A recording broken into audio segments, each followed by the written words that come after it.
प्रणमामि। नमो नमः। पठामः। ओम्। अस्तु, भवतु मङ्गलम्।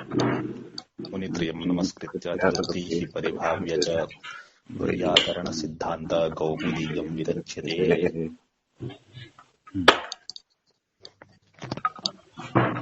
गतपाठे यद्यत् पठितं तत्सकृत पश्यामः। ओम्। तत्र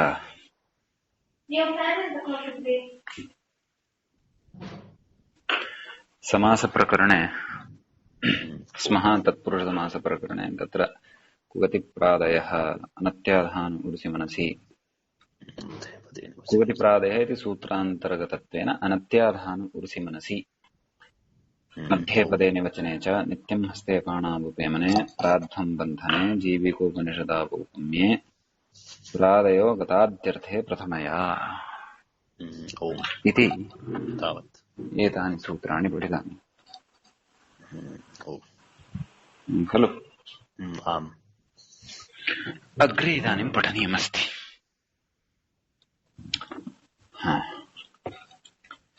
तत्र प्रादयः गताद्यर्थे प्रथमया इत्यत्र वस्तु अत्र विद्यमानः विचारः पठितः एव आसीत्। तत्र किञ्चित् अवशेषः कः आसीत् चेत् गतशब्दे आसीत्। गतशब्दविषये तत्र प्रगत आचार्य इति प्रेत्यस्य विवरणं गत इति। गतः आचार्यः इत्येव अस्वपदविग्रहः नित्यसमासत्वा इति। नाम यः आचार्यः अस्ति सः गतः अस्ति इत्यर्थः। आचार्यत्वं यत्र तु यः विद्यापीठस्य प्राधानाचार्यः भवति तत्र तु भिन्नः अर्थः, भिन्नतया विग्रहः क्रियते। प्रकृष्टः आचार्यः, प्रगतः आचार्यः अथवा प्रधानाचार्यः, प्रगताचार्यः, प्रकृष्ट अथवा प्रधानादि अर्थे स्वीकर्तुं शक्यते। प्रकृष्टः आचार्यः इति। अतएव आदिग्रहणं कृतं गताद्यर्थे। आदिशब्दः तत्र गत आदि, तत्र आदिशब्देन तत्र प्रकृष्टः वा अथवा प्रधानः वा इत्यादयः अर्थाः अपि गृहीतुं शक्यन्ते खलु। आम्। यथा प्रगतः अत्र यः रिटैर्ड् जातः सः वर्तते वा? रिटैर्ड् जातः इति न, सेवा आचार्यः आसीत् इति न, गतः अस्ति। किमुक्तं? गतः आचार्यः। भूते क्तप्रत्ययः खलु तत्र। गतः गमनम् इति भूते कर्तरि क्तप्रत्ययः। आम् खलु। आचार्यः गतः नाम गतवान् इत्यर्थः। गतवान् इत्यर्थः। स्पष्टम्। एवं वा? प्रगतः एतैः कः अर्थः लिख्यते हिन्द्यादिभिः? दूर गया हुआ आचार्य। दूर गया हुआ आचार्य। अग्रेव कथित श्रेष्ठ आचार्य, अपने विषय में दक्ष आचार्य या आचार्य का भी आचार्य इति अर्थाः भवन्ति अस्य। तदेव नाम आदिशब्देन एते श्रेष्ठादयः अपि अर्थाः गृहीतुं शक्यन्ते खलु। ओम् इति अस्ति अत्र विशेषः। अन्यथा यः विद्यापीठादीनाम् आचार्यः भवति सः दूरे कुत्र गतः भवति, सः तु सविधे एव भवति। अथवा सः गतवान् भवति इति न खलु, सः तु सविधे एव भवति। अथवा यदा सः गच्छति तदा एव तस्य प्राचार्यत्वम् इति तु न भवति खलु। हरि ओम्। सः तु यदा सविधे भवति तदैव प्रकृष्टादयः अर्थाः अपि अत्र प्र इत्यस्य ग्राह्याः। अतः सन्दर्भानुगुणं तत्र आदिशब्देन अपेक्षिताः अर्थाः ग्राह्याः। अतएव आदिः इति ग्रहणं कृतम्। गताद्यर्थे, गतादयः केचन अर्थाः तेषु अर्थेषु तस्मिन् अर्थे। एवं खलु। अभिगतो मुखम अभिमुखः ओम। प्रादिषु अभि इत्यपि अन्तर्भवति इति कृत्वा कथयति। अभिगतः मुखम्। तर्हि तत्र प्रादिषु अभि इति अस्ति। ओम। तस्य तदेव गताद्यर्थे गतः इति अर्थः अत्र स्वीकृतः वर्तते ओम खलु। आमाम्।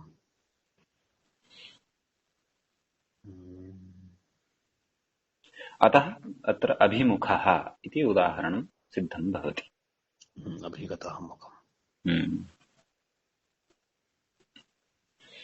यथा प्रादिषु अभि इत्यपि अस्ति अभिगतः मुखम् नाम मुखम् अभिगतः इति अन्वयः। तर्हि अभिमुखः इति अर्थः क्रियते। अग्रे किम् प्रतिगतः अक्षम् प्रत्यक्षः। अक्षम् प्रतिगतः सः प्रत्यक्षः भवति इत्यादयः प्रयोगाः अपि सिद्ध्यन्ति एतेनैव वार्तिकम्।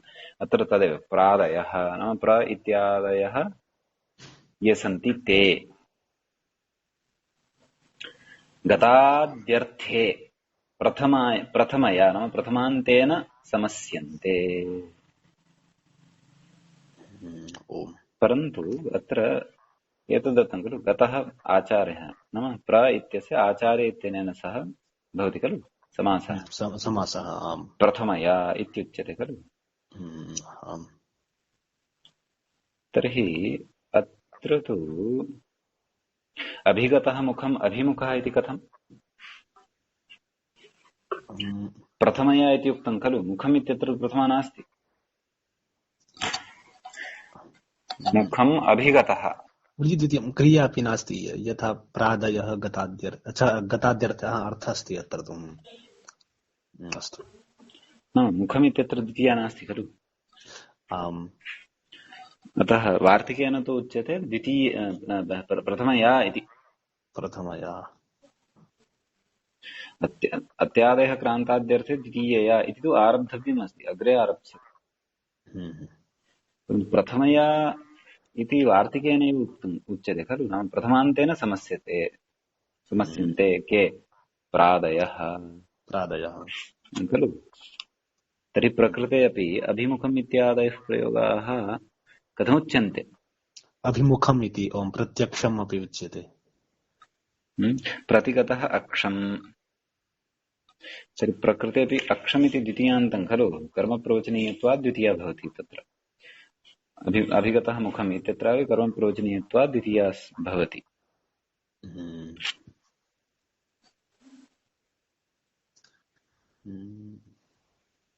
मुखम् अभिगतः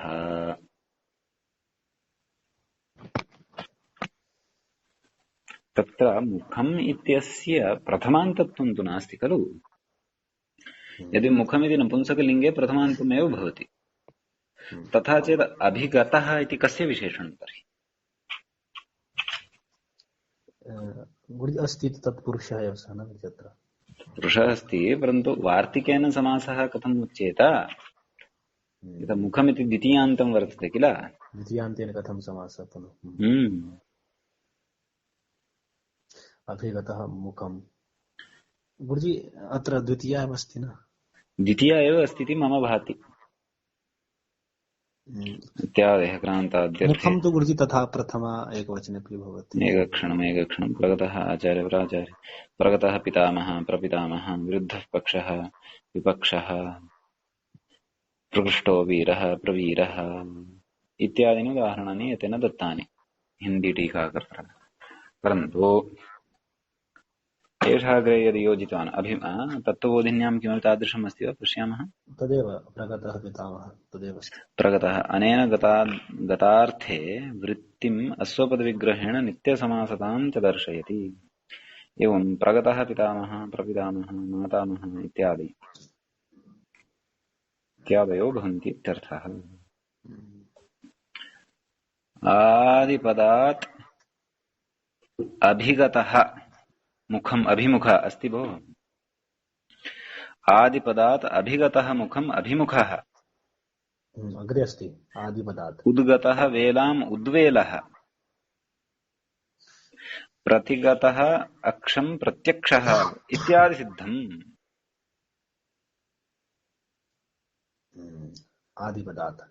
एवं, परन्तु आदिपद नाम गतादि गताद्यर्थे आदि प्रादय उच्यत्र न प्रादय नहीं गताद्यर्थे प्रादयः एव ग्राह्यः खलु। प्रादयस् आदिपदात् गताद्यर्थे गततो इति तु समानं सर्वत्र अस्ति एव। अभिगतः मुखम् गत इत्येव अस्ति। गतादि इत्यनेन आदितः भिन्नः अर्थः न स्वीकृतः। उद्गतः वेलाम् उद्वेलः, अत्रापि उद्गतः इत्यस्ति। प्रतिगतः अक्षम्, अत्रापि गतः इत्येव अस्ति। आम्, नाम अर्थाः भिन्नाः स्वीकृताः। न गताद्यर्थः एव स्वीकृतः, परन्तु तत्र प्रादिषु भिन्नाः स्वीकृताः। अभिगतः इत्यत्र अभीति स्वीकृतः, उद्गतः इत्यत्र उदिति स्वीकृतः, प्रतिगतः इत्यत्र प्रतिति स्वीकृतः। प्रतिगतः नाम यथा प्रगतः आचार्यः प्राचार्यः इति कथ्यते खलु। तत्र स्पष्टतया ज्ञायते। प्रादयः नाम प्रादिः अस्ति प्र इति, सः गताद्यर्थे प्रथमया नाम प्रथमान्तेन सह समस्यते इत्येव खलु वार्तिकस्य अर्थः कृतः। गताद्यर्थे विद्यमानाः प्रादयः समस्यन्ते इत्यर्थः इति एतेन अर्थः क्रियते। परन्तु प्रथमया नाम प्रथमान्तेन समस्यते इति एतेन अर्थः न क्रियमाणः अस्ति। गत आदि अर्थों में वर्तमान प्र आदि निपातों का प्रथमांत सुबंत के साथ निपात होता है, वह तत्पुरुष समास कहलाता है। तर्हि भोः प्रकृते मुखम् इत्यादीनां प्रथमान्तत्वं कथम्?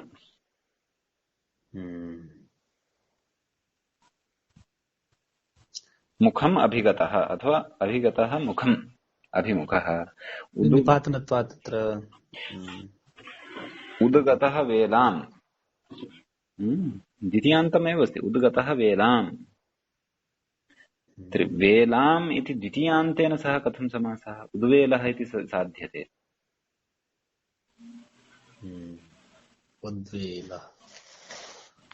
उद्गतः वेलाम्, उद्गतं वेलाम्, उद्गतेन वेलाम् न,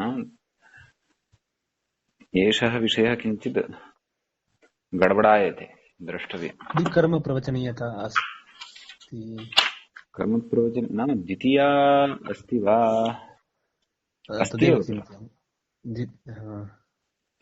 अस्त्येव खलु। एकक्षणं कुत्र तिष्ठ अत्यादयः प्रथमया प्रादयः गताद्यर्थे प्रथमया सुपुरुषकर्तृ कर्म समस्यन्ते पदे नैव कर्म प्रवचनीयानामिति अग्रे गतम्। प्राध्वम् अत्रेति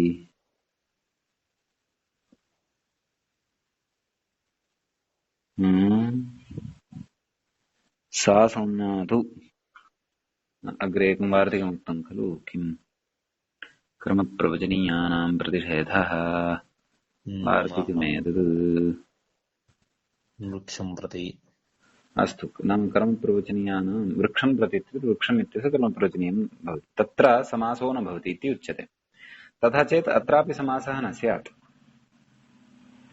क्व अभिगतः मुखं नाम अत्र कर्म प्रवचनीयत्वं नास्ति, अतः एव खलु समासः क्रियते जन अभिमुखम्। गुरुजी द्वितीयम् अत्र गत इति योजितम् अभि इति उपसर्गेण। सत्यम्। कर्म प्रवचनीयता तदापि न स्यात् न। परन्तु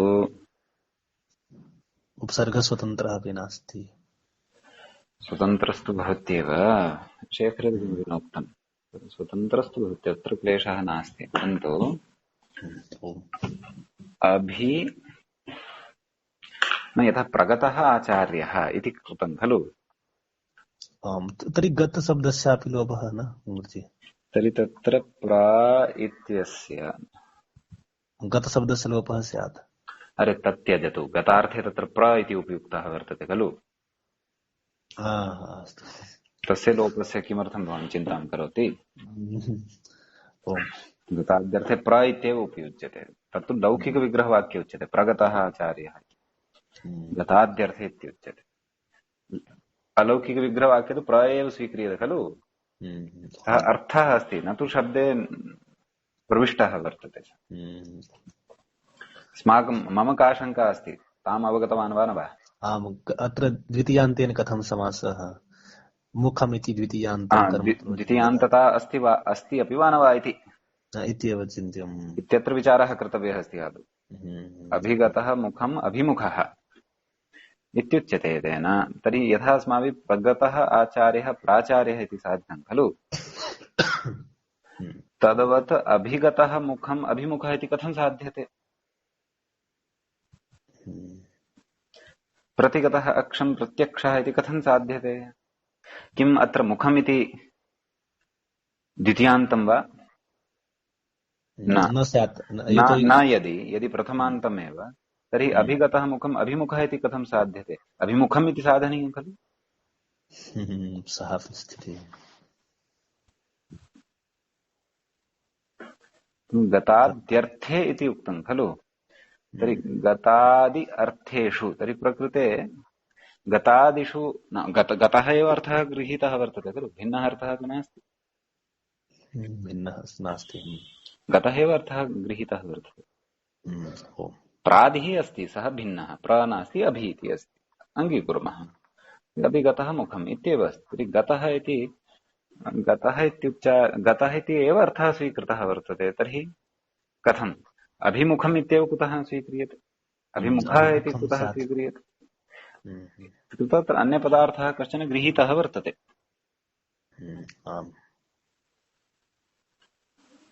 खलु।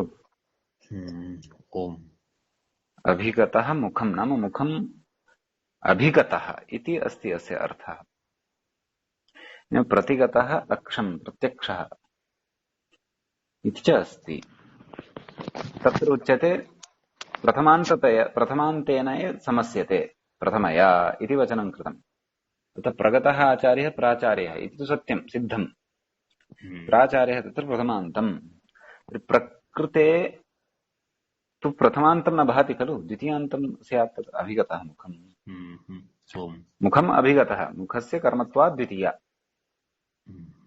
अस्तु, यदि केनचित् तथा उच्यमानम् अस्ति, द्वितीया न प्रथमा एव अस्ति, नपुंसकलिङ्गेदं, तर्हि कथम् अभिमुखः? अभिमुखम् इत्येव स्यात्। अस्ति वा न वा शङ्कावतरः? अतः एषः प्रयोगः इति न कथं कृतः इति, परन्तु तत्त्वबोधिनीकारेण अपि धैर्येण उक्तम्। तत्त्वबोधिनीकारेण उक्तं नाम प्रौढमनोरमायां स्यात्, शेखरे तु नास्ति।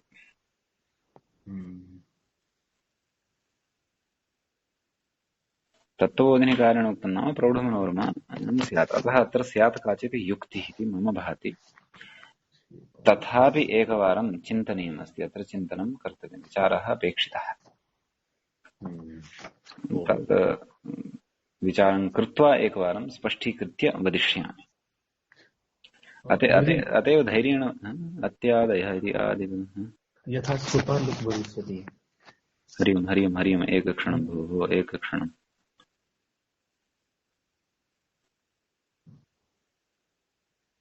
पश्यतु, कश्चन दोषः अस्ति।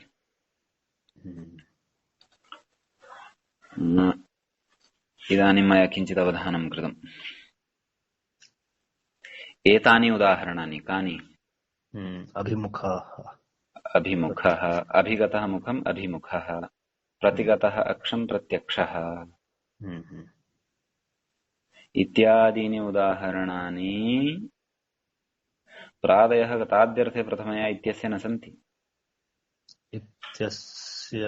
अत्यादयः क्रान्ताद्यर्थे द्वितीयया इत्यस्य सन्ति। पश्यतु, अधः तत्त्वबोधिन्यां ध्यानेन पश्यतु, अन्तिमायां पङ्क्तौ अत्यादयः इति, तदनन्तरं वदति किम्? आदिपदात्। अत्यादयः नाम अत्यादयः क्रान्ताद्यर्थे द्वितीयया इति यद् अग्रिमं वार्तिकम् अस्ति, तत्र आदिपदात् अभिगतः आदिपदात् अभिगतः स्पष्टम्। मुखम् अभिमुखम् अभिमुखः अनेन इत्यस्ति। अत्र शुद्धीकृता न वृजि तर्हि। उद्गतः वेलाम् उद्वेलः प्रतिगतः अक्षम् प्रत्यक्षः इत्यादीनि सिद्ध्यन्ति, परन्तु उपरि एतेन तु भ्रमः कृतः अस्ति। अत्यादयः पूर्वं लेखनीयमासीत् अत्र। एतादृशसन्दर्भेषु अतीव क्लेशो जायते भोः। मया अवधानेन दृष्टम्, अन्यथा कष्टं भवति स्म। एतत् किम् तत्र धैर्येणापि लिखन् अस्ति, किम् अभिगतः मुखम् अभिमुखः प्रतिगतः अक्षम् प्रत्यक्ष इत्यादि। किमेतद् भोः इत्यादि लेखनीयम्, परन्तु कदा लेखनीयम्? अत्यादयः इति एतदनन्तरम् एतस्य अन्ते लेखनीयम् इत्यर्थः। न वा? आमाम्। अतिमालः तत्त्वबोधनिकारेण अनन्तरम् अतिमालः इति साधितः। अत्यादयः अत्यादयः इति तत्त्वबोधनिकारः। अत्यादयः इति आदिपदात् नाम आदिपदात् किं किं साधयितुं शक्यते इति तानि आदौ उक्त्वा तदनन्तरम् अतिमालः इति प्रयोगः यः मूले उक्तः तं प्रयोगं साधयन्नस्ति एषः। अथ इत्यादि यद् उक्तम् एतेन उपरि मनोरमाकारेण बालमनोरमाकारेण अत्यादयः इत्यस्य आरम्भात् पूर्वमेव इदं वाक्यम् उक्तं, तत्तु दुष्यति, नितान्तं दुष्यति, सन्देहः एव नास्ति। तद् अनन्तरं खलु वक्तव्यम्। अत्यादयः इति आरम्भः आदौ कर्तव्यः, ततः परं वक्तव्यम्।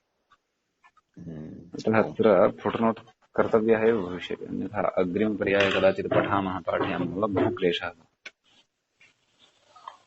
एकक्षणम्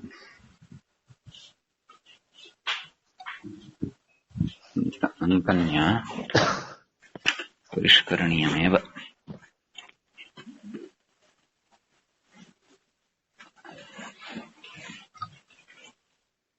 अन्यथा कष्टम्।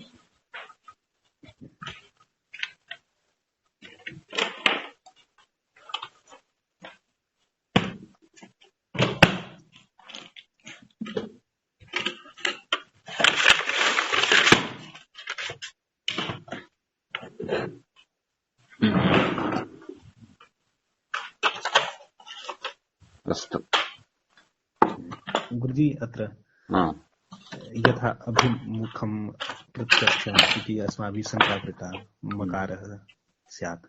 कुत्र अभिमुखं प्रत्यक्षम्?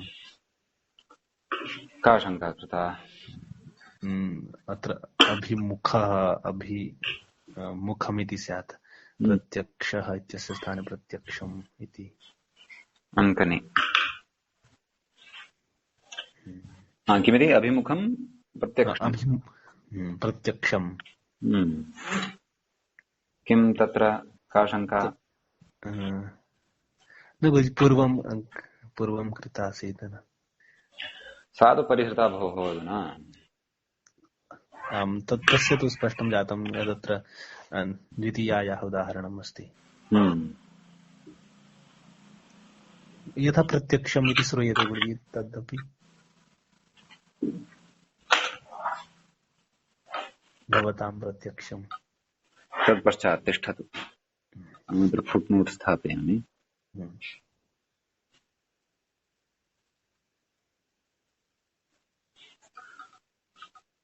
अन्यथा भ्रमाय भवति। अहमपि लिखितवान् अत्र। इमानि उदाहरणानि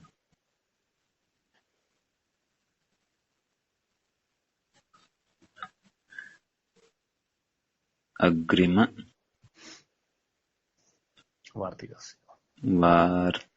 वार्तिकस्य कस्य सन्ति। अस्तु, तत्र एकवारं पाठभेदः द्रष्टव्यः मित्रमणे। एकक्षणं तिष्ठतु। अस्य कः अस्ति एषः? गोपालदत्तपाण्डेजी। तस्य पाठभेदं पश्यामि,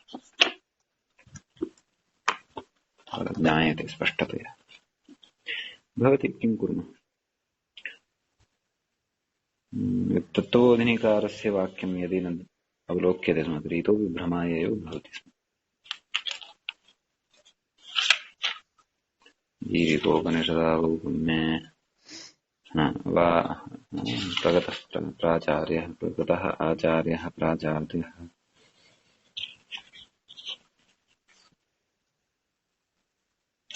एषोऽपि तथैव लिखितवान्। तथैव यथात्र अस्ति अभिगतः मुखम् अभिमुखः प्रतिगतोक्षं प्रत्यक्ष इत्यादि इति कथयति। एषा पङ्क्ति अत्यादयः इति एतदनन्तरम् आगच्छति। छः कथं भ्रमे पातयन्ति भूयते। अस्तु यावत्पर्यन्तं भ्रमेण पतामः अतः बालमनोरमा किञ्चित् जागरूकतया एव पठनीयम्।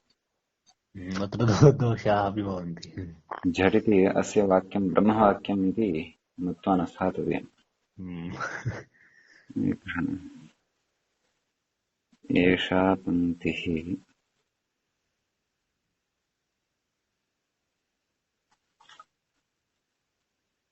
अग्रिमेण वार्तिकेन सम्बध्यते।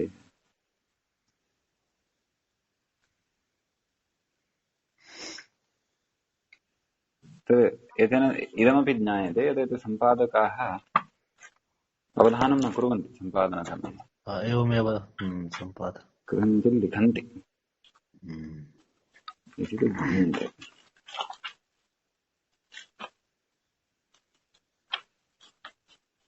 एकक्षणम्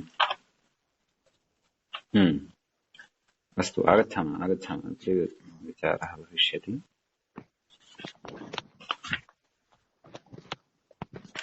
पाठवेदे अपि नास्ति तात्पर्यं तदेव अस्ति। तर्हि तत्र आदौ अग्रिमं वार्तिकम् आरब्धव्यं भोः, तदनन्तरम् एतां पङ्क्तिं पठिष्यामि। वार्तिकमस्ति अत्यादयः क्रान्ताद्यर्थे द्वितीयया। अत्यादयः क्रान्ताद्यर्थे द्वितीयया। अत्यादयः क्रान्ताद्यर्थे द्वितीयया। अत्यादयः अपि प्रादिषु एव अन्तर्भवन्ति खलु।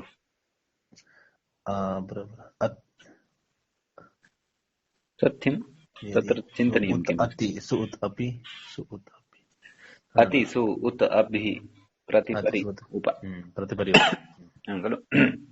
तर्हि अति इत्यस्मात् पूर्वं ये पठिताः प्रादयः ते प्रादयो गताद्यर्थे प्रथमे इत्यनेन अत्यादयः इति। अत्यादयः क्रान्ताद्यर्थे द्वितीयया।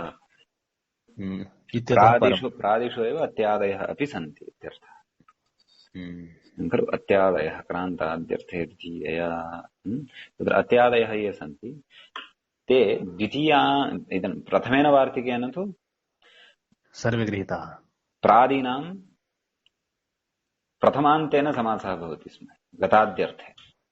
अस्मिन् वार्तिके अत्यादयः ये सन्ति ते द्वितीयान्तेन समस्यन्ते क्रान्ताद्यर्थे गम्यमाने इति खलु। तदेव उक्तं वार्तिकस्य अर्थः उक्तः क्रान्ताद्यर्थे अत्यादयः समस्यन्ते इत्यर्थः खलु।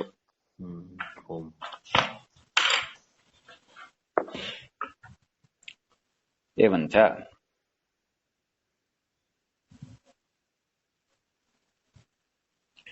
क्रान्तः इत्यस्य अर्थः नाम अभिलङ्घनम् अभिलङ्घितम्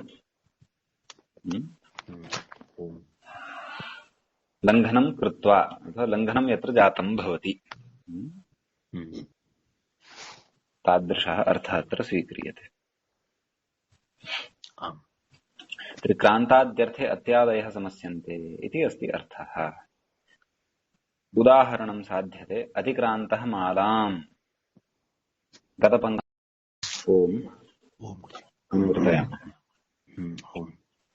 गतपङ्क्तेः अपि समन्वयनं करिष्यामि। आदौ इदम् उदाहरणम् अवलोक्यताम्।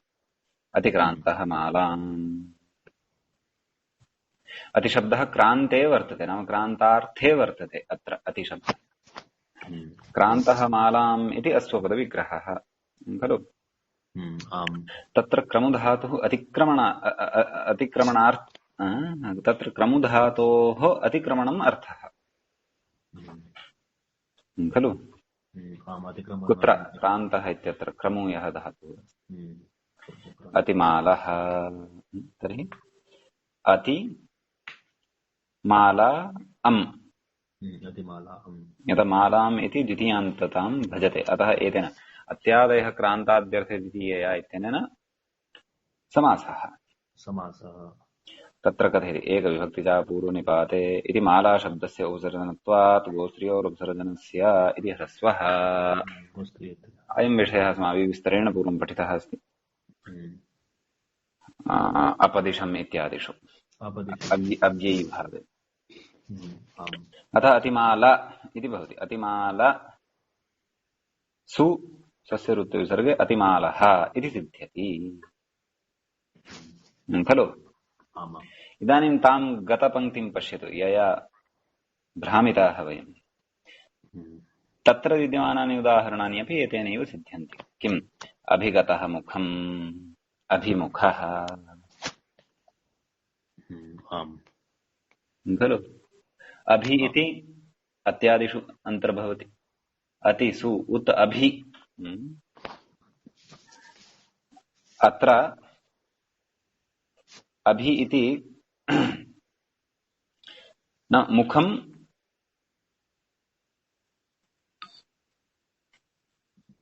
क्रान्तः, यथा तत्र मालां क्रान्तः अथवा क्रान्तः मालाम् इत्यर्थः कृतः खलु। तद्वदेव अत्र मुखं क्रान्तः नाम मुखं गतः इत्यपि अर्थः स्वीकर्तुं शक्यते। यथा आदिशब्दग्रहणं कृतं खलु तत्र किमुक्तं? क्रान्ताद्यर्थे इति उक्तम्। आदिशब्दग्रहणं कृतम्। अत्यादयः इत्यत्रापि आदिशब्दग्रहणं कृतम्। अतः अत्यादयः इत्यत्र आदिशब्दग्रहणसामर्थ्यात् अभि इत्यस्य ग्रहणं भविष्यति। क्रान्ताद्यर्थे इत्यत्र आदिशब्दग्रहणवशात् गतः इत्यस्य अपि अर्थस्य ग्रहणं भविष्यति। भेदः एषः अस्ति यत् प्राक्तनवार्तिके अपि अयम् अर्थः आसीत्, परन्तु तत्र प्रथमान्तेन एव समासः भवति स्म, अत्र तु द्वितीयान्तेन समासः भवति इत्यर्थः। मुखम् अभिगतः यः सः अभिमुखः, यथा अभिमुखः भ्रमरः अथवा अभिमुखः सुहृद्, अभिमुखः बालकः। तथा अस्माकं मुखम् अभिगतः अस्ति सः, एवं खलु। तर्हि प्रकृते क्रान्ताद्यर्थे इत्यत्र आदिशब्दग्रहणसामर्थ्यात् गतार्थः अपि स्वीक्रियते। गतार्थद्योतकश्च प्रकृते अभि इति अस्ति। यथा तत्र क्रान्ते नाम क्रान्तार्थे अति इति आसीत्, क्व अतिमालः, तद्वत् अत्र गतार्थे अभि इति उपयुज्यते खलु। एवं प्रतिगतः अक्षं प्रत्यक्षः। अक्षं प्रतिगतः प्रकृते अपि प्रति इति अत्यादिषु एव अन्तर्भवति खलु। अथ आदिग्रहणसामर्थ्यात् तस्यापि ग्रहणम्। अक्षम् इत्यत्र च अक्षं प्रतिगतः प्रत्यक्षम् इत्यत्र च गताद्यर्थे क्रान्ताद्यर्थे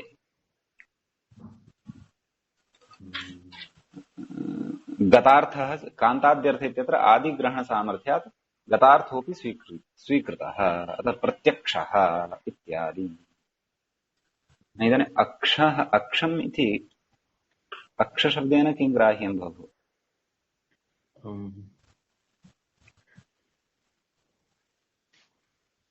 यथा कश्चन जनः अक्षम् अस्ति शब्दः, कोऽर्थः? क्लीबे अस्ति।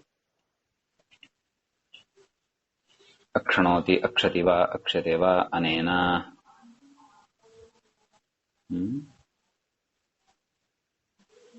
इन्द्रियम् इत्यर्थः अपि अस्ति। सौर्वञ्चलम्। अक्षम् इति नेत्रार्थे तु न भवति, तत्तु अक्षि इत्येव भवति। अक्षः इति पुल्लिङ्गे तु अस्ति एव खलु, स्पर्शपरिमाणम्। पाशकः पाशकः नाम यथा एतद् द्यूतक्रीडासन्दर्भे पाशकान् स्वीकृत्य क्षिपन्ति खलु, आमाम् अक्षः पासा इति हिन्द्यां यदुच्यते। पासा पासा अक्षणोदर्शनात् तत्र सूत्रमस्ति। तर्हि तत् स्यात् वा इति प्रत्यक्षः। यत् प्रत्यक्षम् इत्यत्र तु अस्माभिः अव्ययीभावः पठितः, अव्ययीभावः पठितः अस्ति पूर्वम्। आमाम् अव्ययेन प्रत्यक्षम् परोक्षम् इत्यत्र तु अत्र प्रत्यक्षः इति अस्ति, प्रत्यक्षं नास्ति, प्रत्यक्षः इति। अक्षं प्रति गतः। अथ अक्षं नाम तत् पाशकः ग्राह्यः वा इति मे भाति, एवं किल। आम् अतः पुल्लिङ्गे रूपं प्रसूतं भवति प्रत्यक्षः, एवं किल। आम् पाश प्रतिगतम् अक्षं प्रति इत्यादि। एवं तर्हि एषा पङ्क्तिः या भ्रमवशात् टीकाकर्त्रा अत्यादयः इति वार्तिकारम्भात् पूर्वमेव उक्ता वर्तते, सा अनन्तरं बोध्या, अन्यथा महान् भ्रमः। ओम् स्पष्टं वा? स्पष्टम्। अग्रिमं वार्तिकमस्ति। अवादयः कुष्टाद्यर्थे तृतीयया। अवादयः कुष्टाद्यर्थे तृतीयया। अवादयः कुष्टाद्यर्थे तृतीयया इत्यस्ति। कुष्टाद्यर्थे अवादयः समस्यन्ते इत्यर्थः, तेन तृतीयान्तेन। एवं किल। आम् कोऽर्थः कुष्टादयः इत्यस्य? कूजनम् इत्यपि अर्थः अस्ति। कस्य? कृष्ट इत्यस्य। अतः आदिग्रहणेन तत्र आहूतादयः अपि अर्थाः ग्राह्याः। आहूत अथवा कृष्ट इत्यस्य कूजित आहूत इत्यादयः अर्थाः अपि भवितुम् अर्हन्ति। आदिशब्देन तत्र अन्येपि अर्थाः गृहीतुं शक्यन्ते प्रयोगान् दृष्ट्वा, किल। आम् कः प्रयोगः भवति चेत् अवकोकिलः इति प्रयोगः भवति। अवकोकिलः कुष्टः कोकिलया। अवकृष्टः कोकिलः अवकोकिलः। कः अर्थः उच्यते? कोकिलया आहूतः इत्यर्थः खलु। अथवा कूजनार्थः ग्राह्यः चेत् नाम अयं प्रदेशः कोकिलया कूजितः वर्तते अथवा आहूतः वर्तते इत्यर्थः। कोकिला वर्तते नाम अत्र न कोकिला कोकिला तस्य उपसर्गत्वात् ह्रस्वः भवति।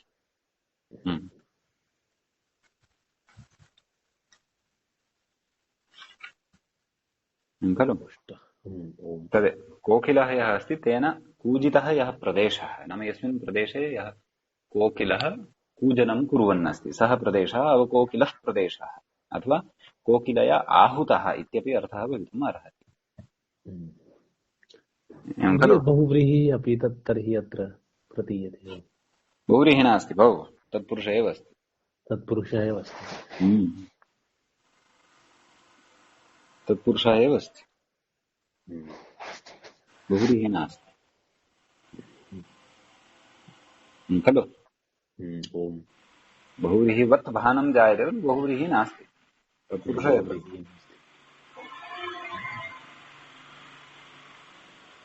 एवमस्ति।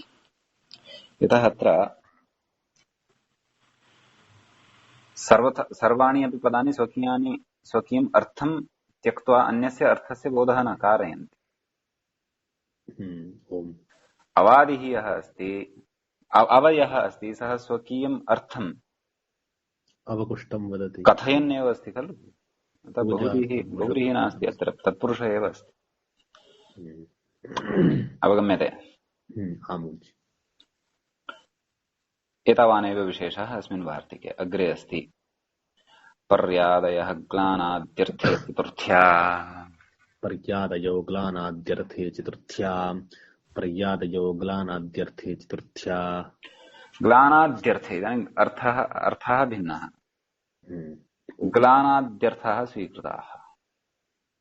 ग्लानो नाम खिन्नः अथवा ग्लानि खिन्न, हाँ, खिन्नता। दुःखापन्नः शान्तो वा।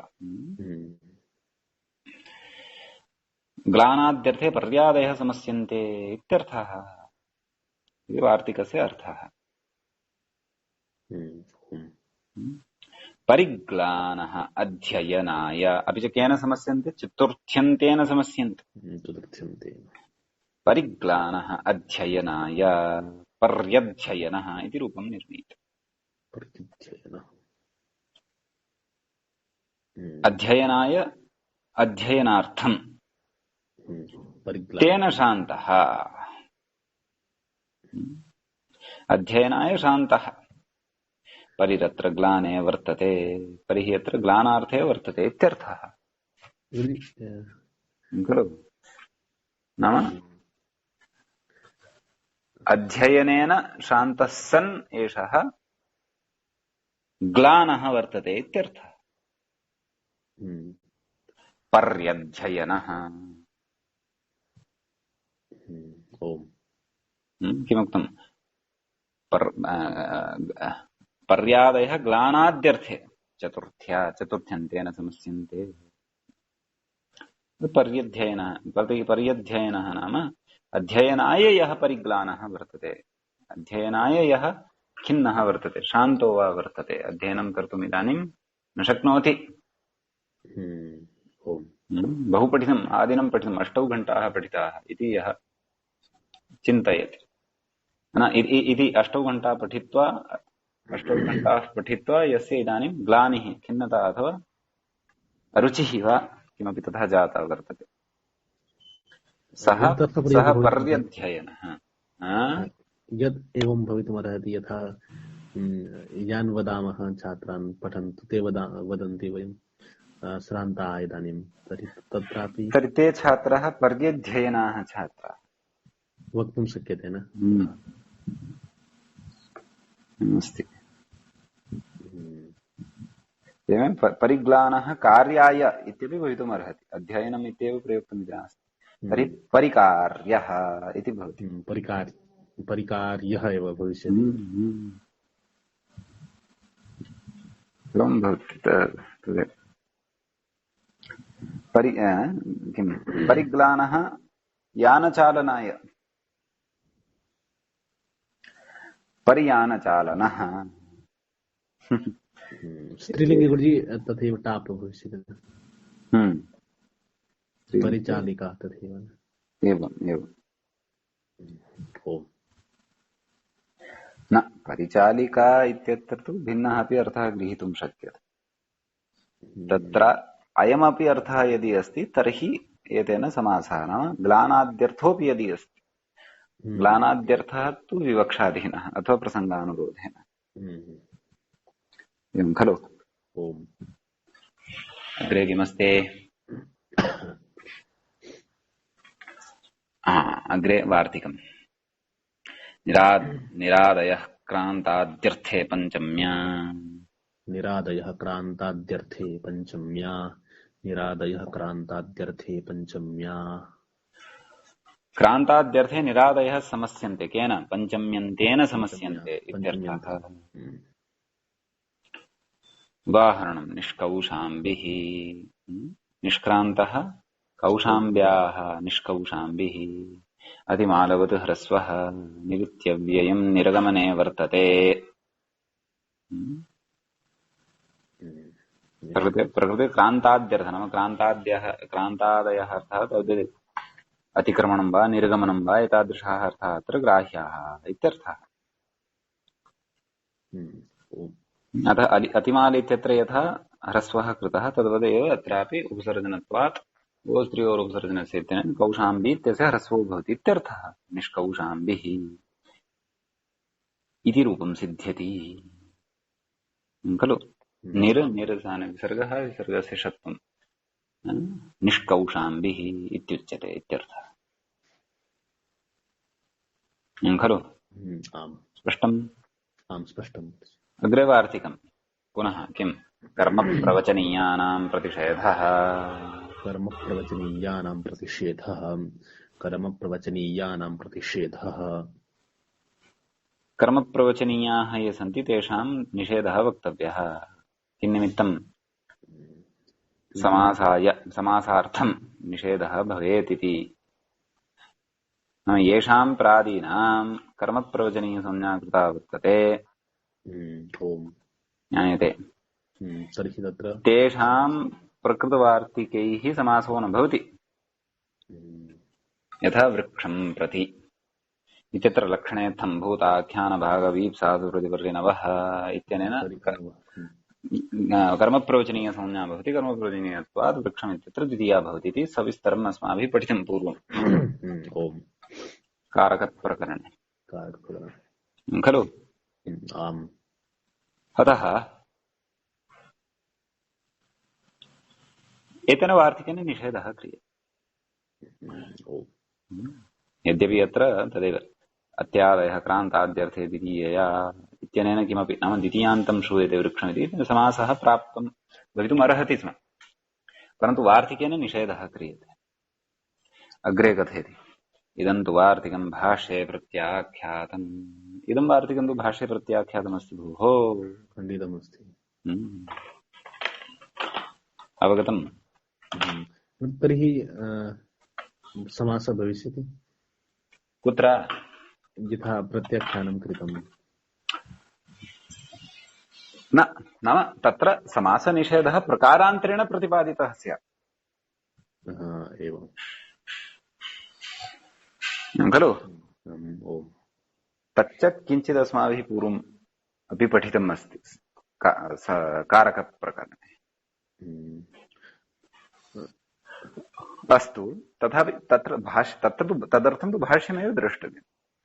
नाम प्रकृते समासनिषेधः भाष्यकारेण प्रकारान्तरेण प्रतिपादितः स्यात्, अतः इदं वार्तिकं तत्र कदाचित् नापेक्षितमिति उक्तं स्यात्, अतः प्रत्याख्यातं तत्र इति तदर्थं भाष्यमेव द्रष्टव्यम्। द्वितीयं गुरुजी अत्र यथा अभिगतः मुखम् अत्र कर्म प्रवचनीय नास्ति न, कर्म प्रवचनीयत्वं नास्ति। मुखम् अभिगतः, मुखस्य कर्मत्वात् द्वितीय तथैव कर्तुरीप्सितं कर्म इति किमपि। कारणं किं वक्तव्यम् यदि अत्र कर्म प्रवचनीयता नास्ति इति? कर्म प्रवचनीयता नाम अत्र अभि इति स्वतन्त्रः शब्दः नास्ति, अभिगत इति शब्दः। स्वतन्त्र गतः इति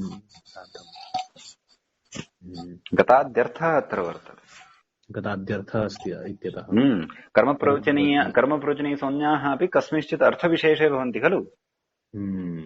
लक्षणेऽर्थं भूताख्यानभागवीप्सासु एतेषु अर्थेषु प्रतिपर्यनवः एतेषां कर्मप्रवचनीयसंज्ञा भवति।